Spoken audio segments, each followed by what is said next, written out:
믿음을 가지고 있었습니다. 목숨을 건 신앙. 그러니까 자기 나라를 선택해야 되느냐, 하나님을 선택해야 되느냐는 기로에 하나님을 선택해 가지고 성부를 딱 걸은 겁니다. 자, 이게 우리 앞에 위대한 신앙의 인물들의 공통점이 전부 다 목숨을 하나님께 딱 걸어버린 겁니다. 하나님은 이런 절대의 신앙을 가진 사람을 굉장히 기뻐하십니다. 그래서 우리도 항상 하나님 제일주의의 신앙, 하나님 앞에 내가 우리 하나님 쪽으로 내 마음을 딱 고정하겠다 하는 마음을 가지면 여러분들이 순간적으로는 좀 어려움이 오고 힘든 일이 올지라도 그 어려움을 통과하고 나면 하나님이 이야 참 잘했다, 우리 아들 참 잘했어, 우리 딸 잘했어, 하나님이 그 결정에 엄청난 축복을 주십니다. 자, 그러고요, 이게 당대에 본인은 믿음 생활을 할 때에 마귀가 역사하고 엄청 힘들어요. 그런데 아들대에 3대로 딱 내려가죠. 3대째가 되면 하나님이 그 열매를 따먹게 합니다. 엄청난 역사가 있어요.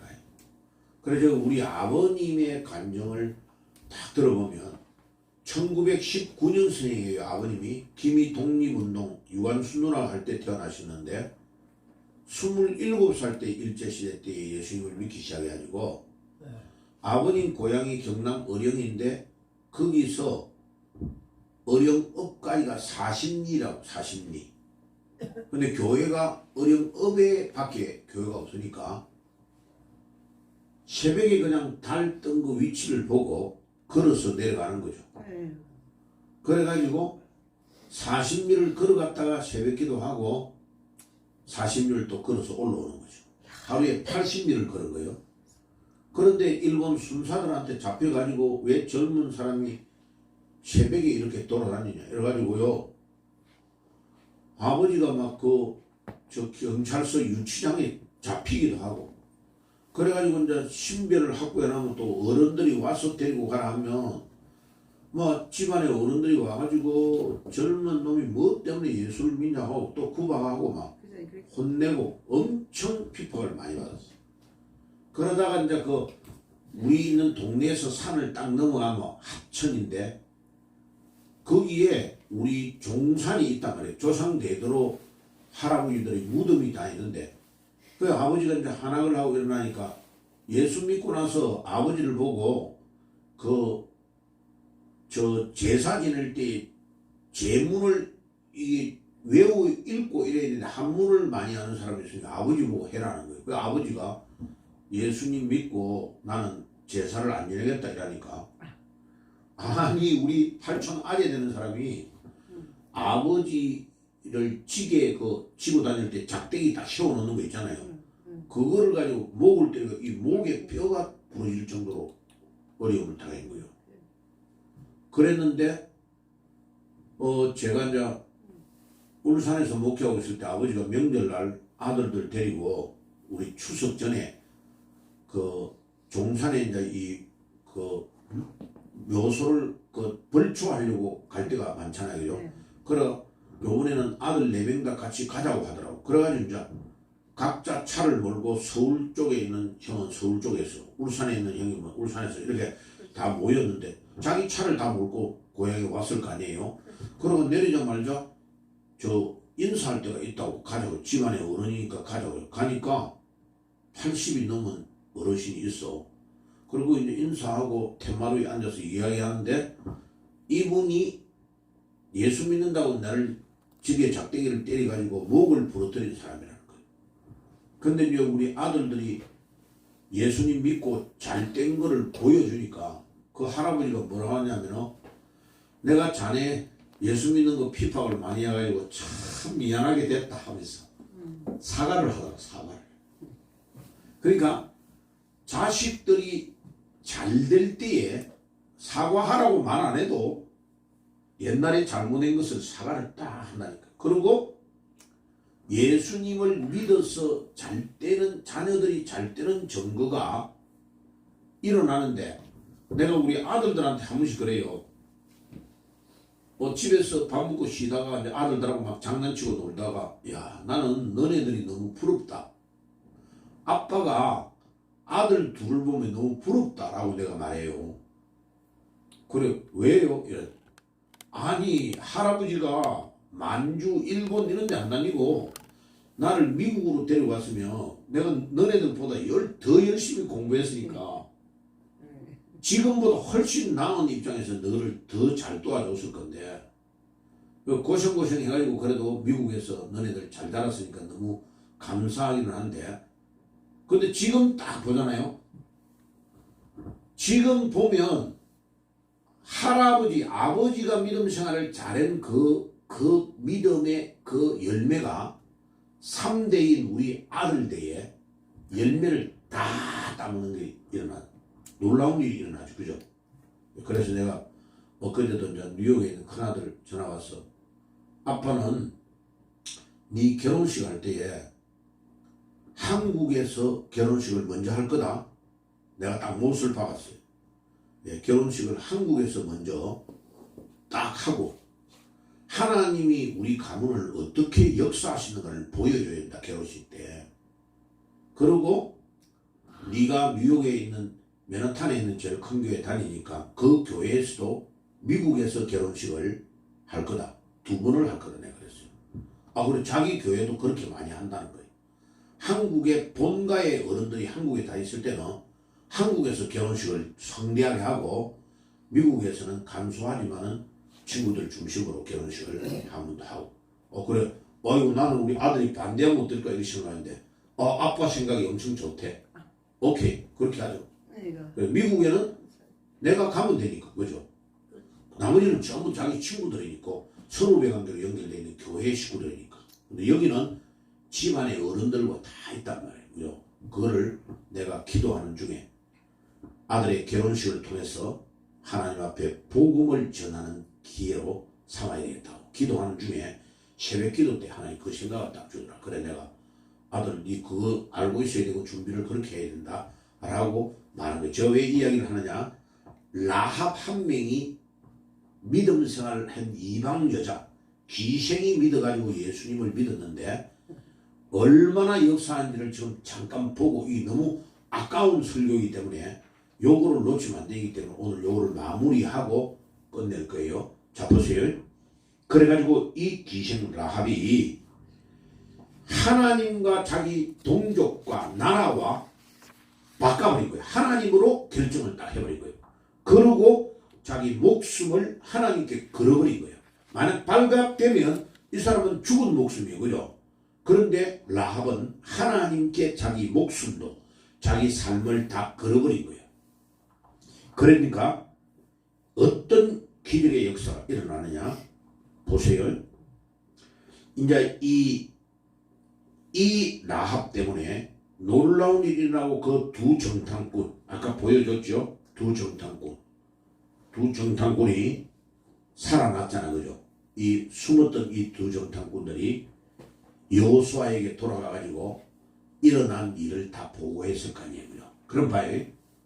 우리가 알아야 될 건 뭐냐면 이미 이 정탐꾼들은 들어오기 전에 사전 모든 조사를 다 해가지고 여리고의 믿음이 최고로 좋은 사람이 라합이라는 걸 알고 있은 거예요. 이해가 되시죠? 그것을 알고 이 여자에게 찾아와서 자기들을 숨겨주고 잘 돌려보내고 비밀을 누설하지 아니하면 내가 너희에게 후대하겠다라고 약속을 합니다. 근데 이제 그 12절에서 13절을 보세요. 자, 여러분들 성경에 여호수아서 2장 12절에서 13절을 보세요. 12절과 13절. 거기에 뭐라고 적혀 있죠? 자, 12절과 13절 찾았습니까? 예. 자, 제가 찾고 나서 우리 같이 한번 읽어봅시다. 여호수아서 2장 12절에서 13절. 자, 찾았으면 같이 읽겠습니다. 시작. 그러므로 이제 청하노니 내가 너희에게 선대하였은즉 너희도 내 아버지의 집을 선대하도록 여호와로 내게 맹세하고 내게 정표를 내라. 그리고 나의 부모와 나의 남녀 뭐라고요? 예, 형제와 그들에게 속한 모든 사람을 살려주어 우리 목숨을 죽으면서 건져내라. 와, 믿음만 좋은 것이 아니고 라합은 아주 지혜로웠다. 예, 지혜로웠다. 자기만 지금 살아남는 것을 말한 게 아니고 당신들을 살려줬는데 조건이 있다. 우리 가족들 가문 모두를 살려주겠다고 약속을 해라 라고 말하는, 이게요 이 보통 여인이 아니에요. 자, 여러분들 모두 특별히 우리 여자분들 라합과 같은 믿음과 지혜가 있을지어다. 아멘. 아멘. 이 믿음과 지혜는 이 사람 한 명 때문에, 라합 때문에 가문을 다 살립니다. 자, 지금 이 정도면 제가 라합을 칭찬을 안 해요. 이거는 아무것도 아니에요.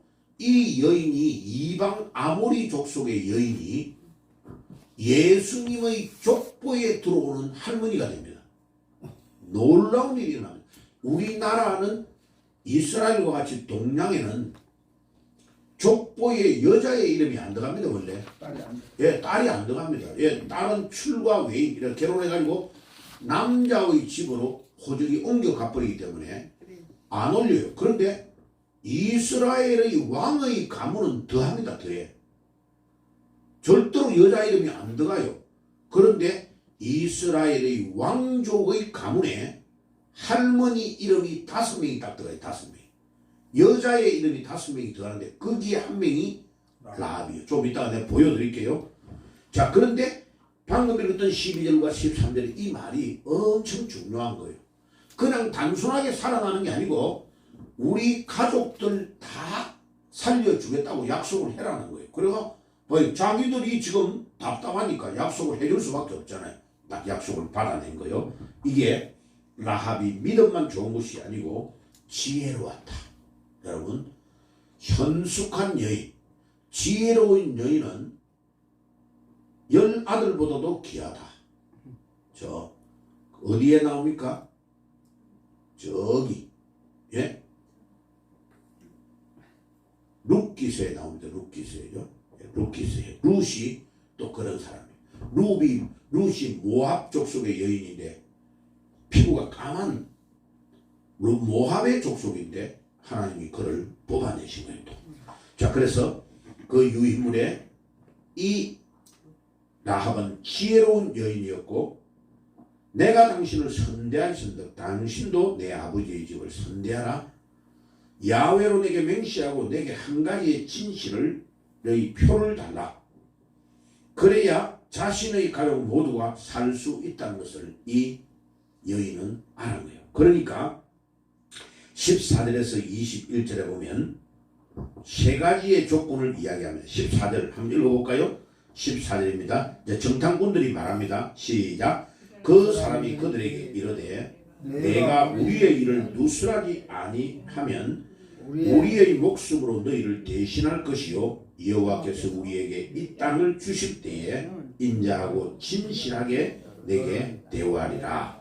자, 그 조건이 뭐냐면 세 가지요. 첫째, 비밀을 누설하지 말 것. 두 번째는 창문에 붉은 줄을 매달아라. 왜 검은 줄을 안 매달고 붉은 줄을 매달아라고 했을까? 그 붉은 줄은 예수 그리스도의 보혈을 상징합니다. 그러니까 여호수아를 읽을 때에 예수라는 이름이 한 번도 안 나오는데 여호수아의 구절마다 신약시대에 오실 예수님을 예표하는 내용이 계속 나오고 있다는 걸 기억해야 됩니다. 창세기를 읽을 때에도 예수가 어디에서 암시적으로 가르쳐주고 있지라는 것을 찾아내면서 읽을 줄 알아야 되고, 출애굽기에서도 그렇고 요한계시록까지 읽을 때에 주인공이신 예수님을 어떻게 말하고 있는가를 잘 찾아내면서 읽어야 성경을 이해를 잘한 겁니다. 그래가지고 이스라엘이 여리고를 함락할 때 모든 가족이 라합의 집 안에 있어야 된다는 겁니다. 집 바깥으로 돌아다니고 죽는 것은 우리 책임이 아니다. 그런데 당신 집안에 이스라엘이 딱 와가지고 여리고를 점령하는 것을 보거든 집 라합의 너 집에 가족들 모두를 딱 문 안으로 넣어놓고 다니면 안 된다. 딱 기다리고 있어야 된다. 그게 약속 세 가지라. 비밀을 누설하지 않을 것. 두 번째는 뭐라고요? 창문에 붉은 줄을 매달 것. 세 번째는 뭐라고요? 집 안에 있어야 된다. 이거는 뭐를 말하냐면 오직 예수만 믿어야 되고 예수 안에 있어야 구원이 있다는 것을 분명하게 말해주고 있습니다. 자, 그래서 다른 어떤 것으로도 구원을 못 받아. 아무리 부자고 아무리 잘나고 아무리 공부를 많이 하고 아무리 재산이 많아도 그거는 구원의 조건이 안 돼. 예수 믿어야 구원을 받는다. 이것이 성경이 우리에게 요구하는 가장 유일한 한 가지. 자, 그래가지고 정탐꾼들이 이제 돌아가서 산에 숨어 있다가 사흘을 숨어 있다가 여호수아에게 가서 이 사실을 보고했습니다. 24절에 진실로 야훼께서 그 온 땅을 우리 손에 붙이셨으므로 그 땅의 모든 거민이 우리 앞에서 간담이 녹았더이다 라고 간증을 하고 있는 겁니다. 이 두 정탐꾼이. 자, 그러면 마지막으로 이제 마태복음을 봅시다. 마태복음 1장에 가봐요. 마태복음 1장에. 마태복음 1장이에요. 자, 마태복음 1장.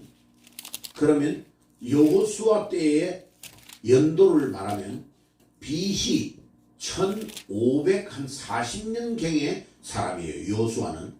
그러면 예수님이 태어나기 전에 1500년 전의 사람인데 라합을 성경 마태복음에 AD 1세기경에 기록된 이 마태의 기록에 이 마태복음은 AD 한 65년경에 기록된 거예요.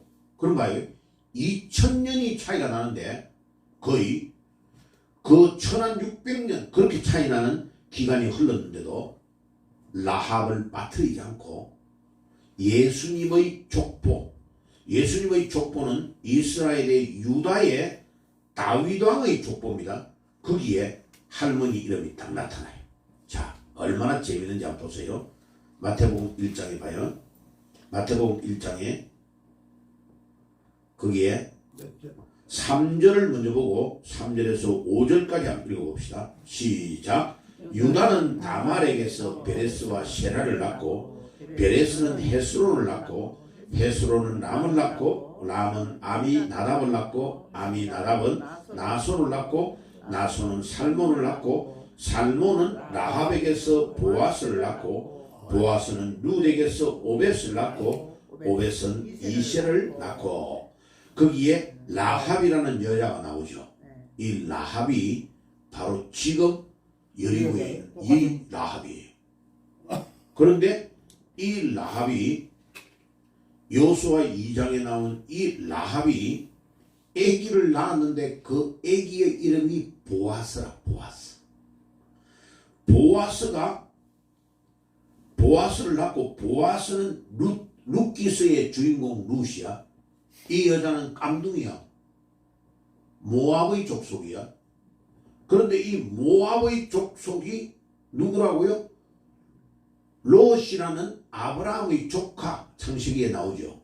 그 조카 롯이 소돔 고모라 성에 살다가 소돔 고모라 성이 멸망될 때에 빨리 도망가라 했는데 도망을 안 가니까 사위 2명은 죽고 소돔 고모라 성이 멸망될 때 불에 타 죽고 딸 2이하고 엄마는 롯의 부인은 뒤를 돌아보다가 소금 기둥이 되어서 죽었고 그러니까 남편 되는 롯하고 딸 2이가 산으로 도망가가지고 있다가 아버지를 포도주를 많이 먹여가지고 아기를 가진 큰 딸하고 낳은 아들이 모압이야. 모압. 그럼 봐요. 성경은 왜 이렇게 불륜의 관계에서 태어난 아기 이런 족속을 하나도 안 빠지고 기록을 할까? 아니 예수님이라는 그 대단한 분의 족보를 말할 때에 위에 좀 피가 더럽고 좀 이상한 사람은 명단을 빼버려도 되잖아요. 그 왜 이런 더러운 피를 가지고 있는 사람이 위에 할머니인데 왜 이런 사람의 이름을 빠뜨리지 않을까? 왜 그럴까요? 불신자들이 보면 이건 진짜 말거리가 되는 거예요. 말거리가 되죠. 그런데 무엇을 우리에게 가르치냐면 아담의 후손은 모두 다 이런 더러운 죄를 다 가지고 있다는 것을 가르쳐주는 거예요. 네가 깨끗한 것 같아도 네도 바로 이 모압의 족속과 같이 더러운 피를 가지고 있다는 거예요. 아담의 후손 모두는 다 원죄를 가지고 더러운 죄를 다 가지고 있다는 거예요. 그래서 이 더러운 죄가 아무리 악하고 더러운 죄일지라도 예수 그리스도의 보배로운 피가 싹 뿌려지는 순간에 다 깨끗하게 된다는 것을 우리에게 가르쳐주는 거예요. 예수님의 족보가. 아멘. 아멘. 와, 이거 천만다행이다, 그죠? 만약 이 모압의 족속이나 라합과 같은 기생이나 이런 사람들이 아무리 노력해도 강남의 대단한 여자들처럼 차별하면서 대우를 안 해주고 만나주지도 않았다면 아무도 구원을 못 받는 거예요. 그런데 너무나 감사한 것은 이런 아무리 더러운 죄를 지었을지라도 피가 더러운 족속일지라도 예수님을 믿으면 그 보배로운 피로 깨끗하게 죄가 사해졌다는 것을 가르쳐 주는 것이 성경입니다. 아멘. 그래서 찬송가에 너희의 죄 흉악하나 눈과 같이 희겠네. 우리 주님은 우리의 죄가 아무리 더럽고 추할지라도 그 예수님의 보혈의 피로 우리의 죄를 깨끗하게 눈과 같이 양털과 같이 희게 해주시는 보혈의 능력이 있는 줄 믿습니다. 아멘. 그래 이게 얼마나 감사가 되고 은혜가 됩니다. 이 족보를 이해를 다음에 이제 마태복음 강의할 때 이 5명의 여인에 대해서 이야기를 할 겁니다. 전부 다요. 그것뿐만 아니요. 여기에요. 라합뿐만 아니라 유다는 다말에게서 베레스를 낳고 이 다말은 누구냐면 유다의 며느리입니다. 며느리. 며느리가 결혼을 했는데 남편이 일찍 죽어버린 거예요. 그럼 남편이 일찍 죽으면 동생을 시동생하고 결혼을 하게 아기를 낳게 합니다. 그거를 계대 결혼이라고 그래요. 왜냐하면 동생이 형수하고 다시 결혼해가지고 아기를 낳게 해가지고 족보는 어디로 올라가냐면 형의 족보에다 이름이 올라가는 게 아들이. 우리도 옛날 어른 때 그랬습니다. 어른들 우리 윗대 올라가면 아기 못 낳으면 동생네 아기를 낳았던 아기를 형의 족보에다 올려주는 경우 있었죠. 그와 유사한 겁니다. 그걸 계대 결혼인데 이스라엘에는 어떻게 했냐면 큰아들이 죽어버리고 아기를 없이 죽었으면 집안의 가문이 문이 닫히니까 동생을 형수하고 결혼하게 한 거예요. 근데 이 두 번째 동생이 또요 하나님이 시키는 대로 안 하고 말을 안 들으니까 하나님이 동생을 죽여버렸어요. 창세기에 다 나옵니다. 이름까지 다 나와요. 그러니까 이제 막내 한 명밖에 없는 거예요. 막내는 너무 어려가지고 아직 형수하고 결혼을 못 시키는 거예요. 그러니까 시아버지한테 한참 기다린 거예요. 몇 년을 기다려도 시아버지가 막내하고 결혼을 안 시켜주니까 이 다말이 위장을 해가지고 창녀인 것처럼 위장을 해가지고 시아버지가 양의 털을 깎는 그 동네에 딱 가까이 있다가 바깥에 길거리에 딱 가부 옷을 입고 있다가 이 시아버지가 이제 양털 깎고 나서 피곤하니까 내려와가지고 그 창녀촌에 가가지고 이 다말하고 관계를 가져버려요. 그런데 이 다말이 그 시아버지의 지팡이하고 중요한 물건을 딱 달라해가지고 보관을 합니다. 근데 나중에 이 며느리가 배가 불러오니까 시아버지가 며느리가 나쁜 짓을 해가 아기를 가졌다라고 보고 며느리를 끌어내서 죽이라고 하니까 아닙니다. 저는 이 도장과 이 물건의 주인으로 인하여 아기를 가졌습니다 하고 또 물건을 내놨다 보니까 이 사람이 유다의 물건을 며느리가 내놔. 그리고 자기가 잘못했다는 걸 알게 된 거죠. 자, 그러면요 요걸 나눴고요. 루키스에 한번 가봐요. 루키스에 구약 성경 룻기서. 룻기서가 이 성경은요 아주 오묘합니다. 사사기, 룻기, 사무엘상이죠. 그러니까 저 룻기가 몇 페이지 정도 되느냐면요 405페이지 정도에 가면 룻기서가 있습니다.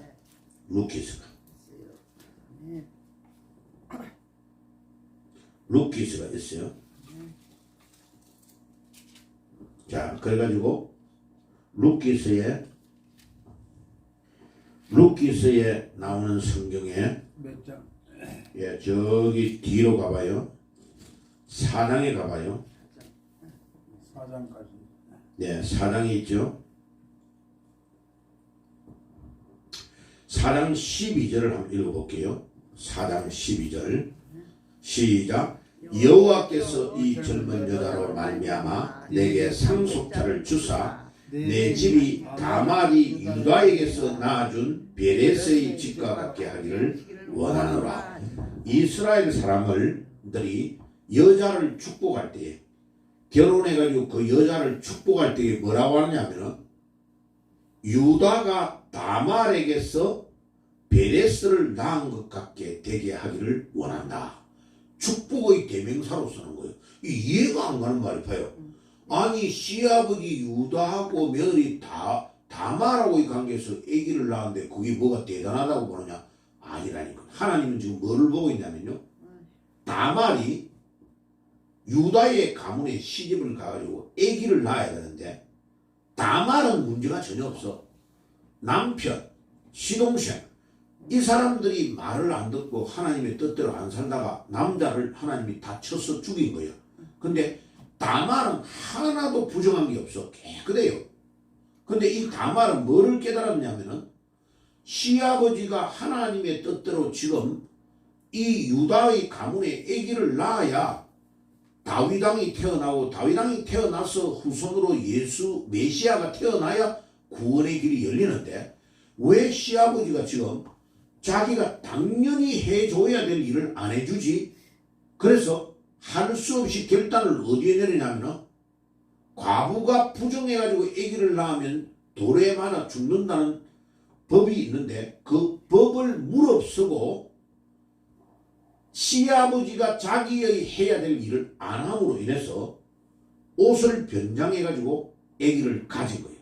그러니까 하나님은 뭐를 보느냐면은 윤리적이고 도덕적인 것을 보는 게 아니고 이 다말이 하나님의 말씀을 순종해서 메시아를 탄생시키기 위하여 자기 몸을 던졌던 믿음으로 보는 거예요.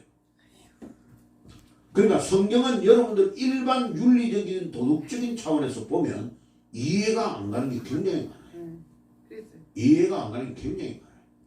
그래서 여기에 유다가 다말에게서 낳아준 베레스의 집과 같게 하기를 원한다 하는데 룻을 축복할 때 하는 말이에요. 그런데 이 룻은 뭘 하나님이 귀하게 보니 어머니 시어머니 자기 남편 죽고 시아버지도 죽고 다 죽었는데 이 모압의 이방 여인이 자기 고향 친척을 다 버려두고 할머니 쪼글쪼글한 할머니 시어머니를 따라서 예루살렘으로 돌아간 거예요. 그래서 그 앞에 룻기서를 읽어보면 나와요. 어머니가 야 너 동서 오르바는 이제 결혼해가 고향으로 돌아갔는데 니도 가라. 니도 재혼해가지고 잘 살아라. 니 남편이 죽었으니까 내가 어떻게 니를 케어할 수 있겠냐. 그러니까 이 룻이 뭐라고 하느냐. 어머니의 하나님이 나의 하나님이다. 나를 절대로 고향으로 돌아가라고 하지 마세요. 나는 어머니의 하나님 이스라엘의 하나님이 나의 하나님입니다 하고 이 할머니를 따라서 지금 이스라엘로 돌아간 거예요. 시댁으로 간 거란 말이에요. 그런데 봐요. 이삭을 먹을 게 없으니까 밭에 추수하고 나서 남은 밀 이삭 같은 거를 줍다가 그 논의 주인이 밭의 주인이 누구냐면 보아스예요. 보아스가 딱 보니까 아니 저 모압에서 온 저 젊은 여자가 너무나 착실하고 귀하네. 그래가지고 이 여인을 보아서 집 땅 주인이 결혼을 한 거예요. 그게 자기 집안에 가장 가까운 사람하고 결혼하게 됐는데 그가 유다 지파의 아주 중요한 인물을 보았어요. 그가 결혼을 해서 아기를 낳아요. 이 사람이 누구냐면 이게 룻이 정조 할머니가 됩니다. 다윗 왕의 정조 할머니. 그러면 아까 마태복음 올라가 봐요.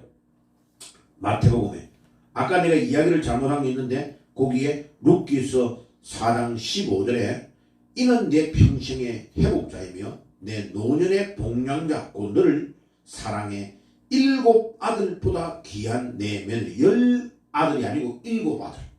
그러니까 지혜로운 룻과 같은 여자를 7 아들보다 귀한 자보다 라고 말한 거예요. 7 아들, 10 아들들이 아니고요. 자, 그 다음에 마감을 할게요. 마무리를 할 건데 마태복음 1장을 다시 돌아가 보세요. 마태복음 1장. 이 여인들에 대해서 공부를 하면 굉장히 중요한 게 나와요. 그래서 마태복음 1장 5절에 유다는 다말에게서 베레스와 세라를 낳고 베레스는 헤스론을 낳고 헤스론은 람을 낳고 람은 아비나답을 낳고 아미나답은 나손을 낳고 나손은 살몬을 낳고 살몬은 라합에게서 보아스를 낳았다. 그러면 라합이라는 이 기생은 다윗 왕과의 관계에서 고조 할머니예요. 고조 할머니. 그 밑에 룻은 정조 할머니고 라합의 시어머니요. 그죠? 그러니까 보세요. 얼마나 대단하냐. 그들이 바로 예수님의 조상 할머니로 딱 서 있는 거죠. 그러니까 하나님은 집안이 어떻고 가문이 어떻고 이런 걸 안 따지고 믿음이 있는 사람을 목숨 걸고 하나님의 말씀대로 순종하는 믿음의 사람을 예수님의 족보에 딱 할머니로 세운 거죠. 그런데 놀라운 것은 이 예수님의 보혈의 피가 라합의 모든 죄도 다 씻어버리고 룻의 죄도 다 씻어버리고 다말의 죄도 다 씻어버리고 자 나의 죄도 다 씻은 줄 믿습니다. 네. 아멘. 자 그래서 이제 여기 그림만 보고 마칩시다. 하나님은 너무나 놀랍게 우리를 복음으로 인도하셨습니다. 자 이거 안 내려가네요. 꼭 오랫동안 하면 또 안 내려가요. 말을 안 들어요.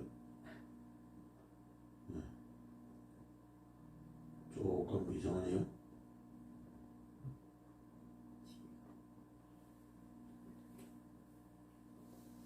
예, 3대. 예, 그래 하나님께서 라합을 선택한 이유를 이제 잘 알겠죠. 예, 구원의 세 가지 조건 다 했습니다죠. 예, 빙어를 유술하지 말 것, 창문에 붉은 줄을 매달 것, 그 다음에 라합의 집에 있어야 된다. 예, 그래서 라합 한 명 때문에 온 가문을 다 살렸네, 그죠? 자, 여러분들이 온 가문을 다 살리는 사람이 되시길 바랍니다. 예, 여러분들 한 명 때문에요. 가문의 식구들 다 살리는 축복이 있을지어다. 아멘. 그래 정탐꾼들이 사흘 만에 숨어 있다가 여호수아 장군에게 가서 보고를 다 했다. 자, 이 여호수아가 예수라는 이름과 똑같은 말입니다. 예. 그래서 여호수아가 이 구원의 길로 이스라엘을 인도했다. 자, 오늘 여기까지만 하고 마치겠습니다. 기도하겠습니다. 하나님 우리 아버지 감사합니다. 오늘 붉은 줄을 매달아라. 하나님께서 라합에게 말씀하신 그대로 주님 우리 가문에 붉은 줄을 매달아서 예수 그리스도의 보혈로 우리 식구들을 살리는 역사가 일어나게 하옵소서. 우리의 남은 세계를 지켜주시고 이번 한 주간도 또 올 한 해도 부활하신 주님 보혈로 십자가 위에서 우리의 죄를 사하신 그 주님의 보혈의 능력으로 우리 가문이 깨끗하게 씻음을 받고 우리 민족이 깨끗하게 씻음을 받고 주님께 사용될 수 있도록 인도해 주옵소서. 예수 그리스도의 이름으로 기도하옵나이다. 아멘. 다 마쳤습니다. 감사합니다.